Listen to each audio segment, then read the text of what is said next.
azola la pongite mikolo nyonso nzambe azali ko inspirer ye pe azali ko lobela ye pona mboka na biso République démocratique du Congo na bakonzi ye nani le messager du temps de la fin balobi Alain Jérôme Muyumba alobi lisusu de la part du Seigneur bolanda ye na élément oyo. Encore une fois, c'est le temps messianique avec le messager Alain Jérôme Muyumba, mandaté par le Tout-Puissant en RDC pour couper sa sango. Oyo ya mutuya, oyo ezali le retour, la libération et la restauration. En tout cas, bandeko, toza wana po topesa makanisi ya nzambe. Une fois que Kolonabiso ezali koumela tango moulaï na kati ya ba crise perpétuelle politique. Ou ezali commettre en cause développement, ezali commettre en cause bien-être de la population, ezali commettre en cause toute une croissance d'une nation qui a une vocation à donner Katia Ikolo, Katia Mokili Mobimba. Le pays s'appelle la RDC. Kolo alobela kingai naya na kati ya mboka RDC kopesa sango ya bozongi. Kolobana ba Congolais tozonga d'une manière sincère et pas na mokeli pour tango ebelemi alingi a rétablir ekolo. Voilà pourquoi na kati ya mission oyo apesaki ngai chapitre biblique Ésaïe 14 où alingi koloba je rétablirai ma nation et je jugerai l'oppresseur de ma nation. C'est-à-dire il y a quelqu'un qui a élu ces pays.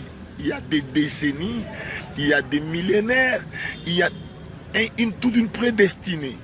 Oyo apona ekolo Congo, lokola ekolo oyo bisika wapi akose manifester na tango na suka. Bandeko bozongi ya ba valeur ezali moko ya likambo ya mutuya oyo komema solution définitive kati ya ekolo po ekolo oyo ezwa place na yango po esala marche longo bani na tina et accomplir vocation na yango kati ya mokili oyo.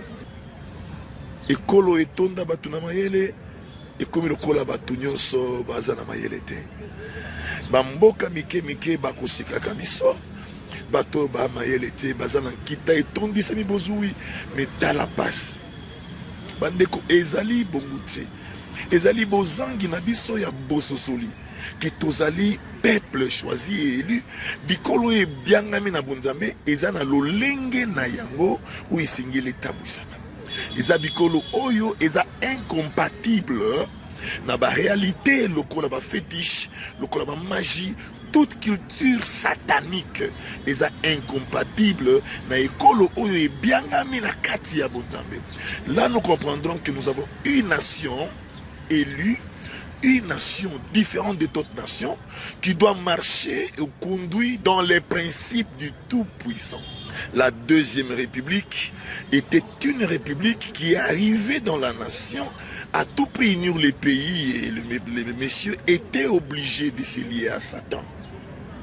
Égarés par les Américains, en leur montrant et initiant les sciences, pensant que c'est ce qui aurait protégé et accomplir les choses, voilà là où notre pays a été égaré. Dès lors, le pays est entré dans le mysticisme satanique. Dès lors, comme le pouvoir était comme tel, tout ce qui était soumis au pouvoir était forcément obligé d'entrer dans les magies, vivre l'idolâtrie, vivre des mauvaises œuvres. Jusqu'à ce jour, mes bien-aimés, tous en école où ils allaient garder tous les cadres politiques. Ils sont liés dans cette réalité.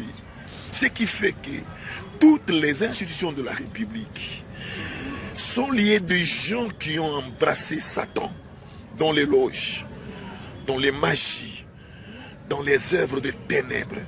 Et si nous regardons le résultat, les têtes des gens ne fonctionnent plus.